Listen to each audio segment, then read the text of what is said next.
Good morning. Welcome to PFlax In The Morning, episode 3, day 2 of TI. Just a few hours away as I'm recording this. It's about 7 a.m., just after. I woke up at 6 a.m., just after, so not too bad, got about 6 hours sleep. I really suffer with jet lag. I feel like I suffer from it more than most people, or they're just better at concealing it.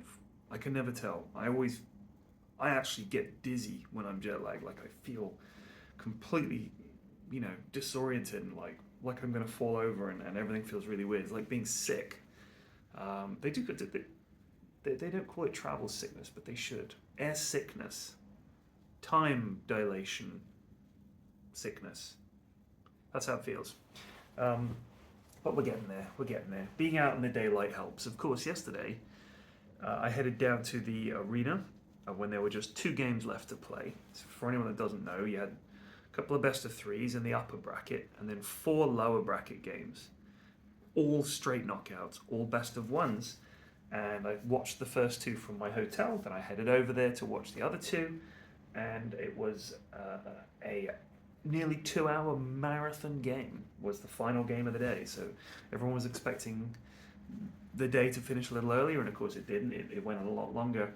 But oddly enough, it's still, I'd say yesterday was still the day when I would have expected it to be the shortest day. Because of course now it's best of 3s all the way to the grand final. The grand final is best of 5. So the days are going to be very long. And our show, the late game, doesn't start until everything else is wrapped. So essentially, we're waiting around all day for everything to be finished. And generally, I head over there when the last series of the day is starting. So essentially, you've got most of the day free.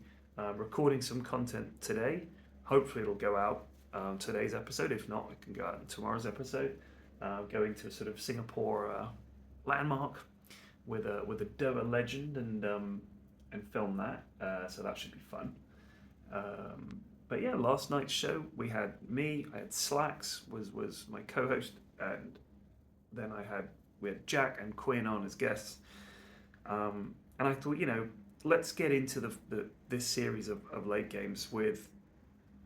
First of all, I've wanted to do the show with Jake forever. We've never been able to do it. I don't think we even told them we were going to do it. I just said, mate, just come on.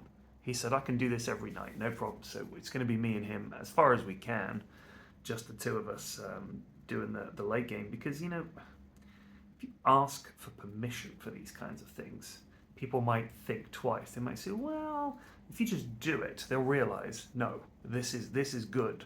This is the right way to do things.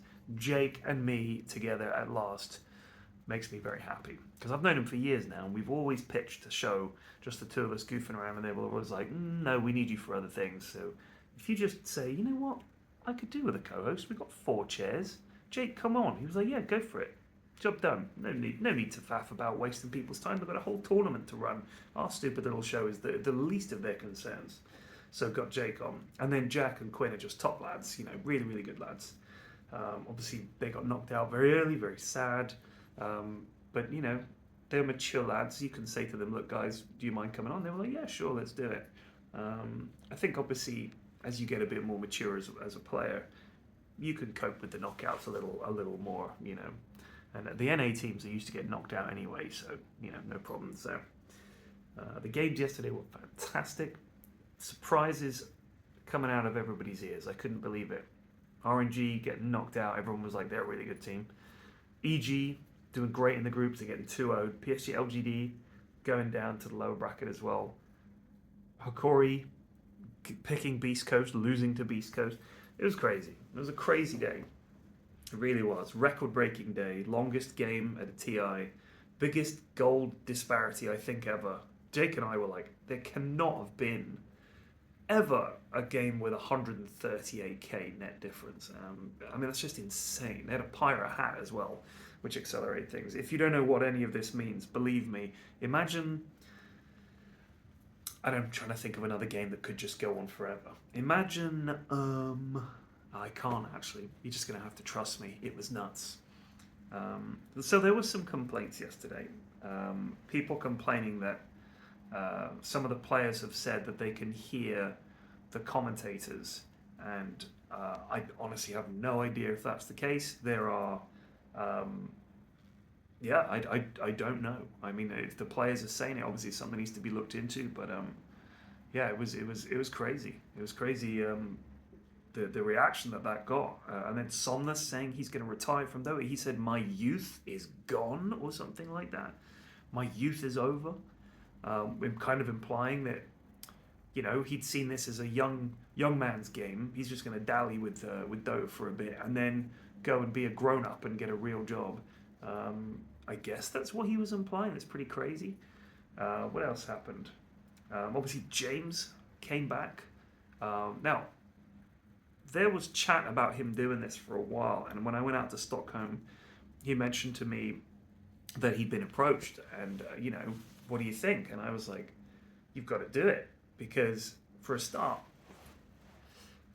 it's great to see him back.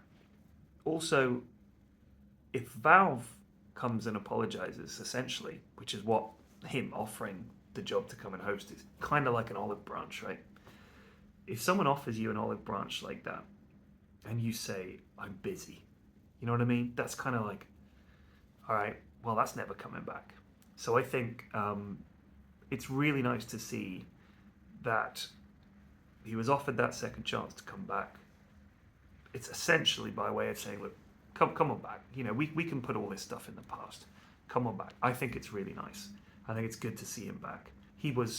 I've never seen James nervous in my life. Never. In any situation. But he was nervous. I'd love to talk to him about it. If we could have got him on late game, but of course the production is in Scandinavia. About that, so I've asked a few people why we did things that way. Seen all the chats on Reddit, people saying, oh, it's because they're skimping on money and all this kind of stuff. It's not it. The key, and you can find out this if you read in some of the Dota 2 blogs and stuff like that they put out. They want, and I think this is a decent thing for them to do. They want to make sure that the coverage that the different regions get, by language, by region, is fair and equitable.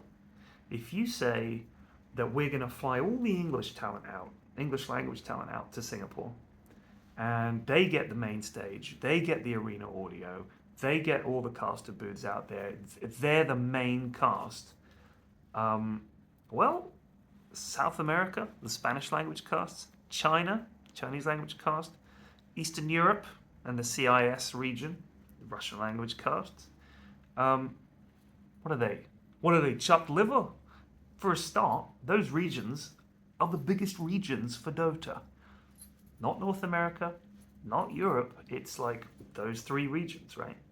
So I think their attitude, Valve's attitude, reasonably, as a reasonable person would say, is like, why are we giving all the focus to the English language talent and all these other regions that are actually incredibly important to us, and the ones that play the game more, they get this little afterthought. So if you have, for example, the late game last night, I think there were 3 or 4 late games running. I saw the sign, the Chinese language late game sign is next to ours. Over the other side of the hall, I think there's a Russian late game. I don't know if there's a Spanish language late game. I'll ask Arvo. But that way, what you're saying is, like, if we want the international, people have always said the international, it's truly international. It's about all these regions coming together and celebrating Dota. If that's the case, then you can't complain when the talent with all those regions gets treated the same. And shipping out all the panelists, all the desk, all the casters, everyone to Singapore for all of those regions would be nuts. I mean, for a start, you'd need 4 different studios, and hiring that, setting it all up, staffing it would be pretty tricky. So doing it remotely in that context, I think makes a lot more sense. So just consider that. That's all I'm saying. Could be wrong, but I'm pretty sure that's it. Anyway, I've got a late game to do this evening. Got my late game cue cards, which made me very happy. Last time I just had like bits of card that I sort of scratched on, but now I've got actual late game cue cards. And what have I got? These are the ones from from last night with my notes. Quite neatly written notes, actually. But it's only a 20-minute show, so I didn't have a huge amount of time to get to all of them. But yeah, it was just good, Find one quote. This is the thing when you get people who can talk well, like Jack and Quinn. All I did was, for a start, I made a note here. I owe Jack a fist bump. And I didn't. I didn't fist bump Jack. I'll have to do that today. How is North America treated versus other regions? That was one of my follow-up questions. How much trouble is the North American region in, given that you and TSM are out, EG getting 2-0'd and stuff like that? So you just ask that, and then if you just listen, you get more questions out of it. I never go in with a huge list of questions. Some people would say, oh, that's lazy, you should have a whole list of questions. If it was a long-form interview, I think that would be a good idea. If you feel the guest is quieter, doesn't talk quite as much, then I think having a huge list of questions, again, is a good idea. But when you've got essentially 10 minutes for a conversation, you'd be amazed how quickly that goes. And as long as you listen and have follow-up questions in relation to the things that they've said, and also just hanging around and chatting to people during the day, you come up with questions. You're like, oh yeah, I heard you talking about blah, blah, blah. Or, I chatted to so-and-so and he said this, that, and the other. It feels more conversational. And I always think that any interview, if it's stiff and formal and feels more like a job interview, is all the poorer for it. And I think it feels like you're waiting for them to stop speaking so you can ask the next question, rather than what I would love to do, which is whenever I've been to a TI, I've chatted to a player or another caster or whatever, and that conversation feels completely natural. People are liberated and speak more freely. They're more natural. They're more themselves. And the only way to do that, in my opinion, is by just turning an interview into a conversation. And I always try to do that. And I think the less structured your interview is, and you've got to be sharp though, and you have to have the right guest. You can turn it into just more of a fun conversation. Let people be free, and then they tend to be funnier. If you give them a formal series of questions with the camera here, and you're just like, tell me more about NA Dota and what you think the chances are like next season.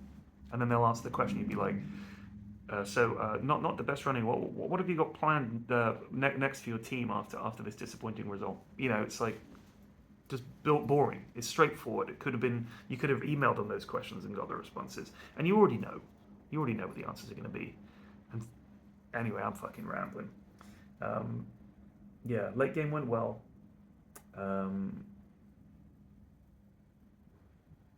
Filming today at 11. What time is it now? It's like 8, coming up to 8. Have some breakfast, get dressed, go and do this filming. Watch the Dotes. I'm going to head down when the last series starts. Should be a good day of Dotes. Should be a good day of Dotes. Yesterday was a day of upsets.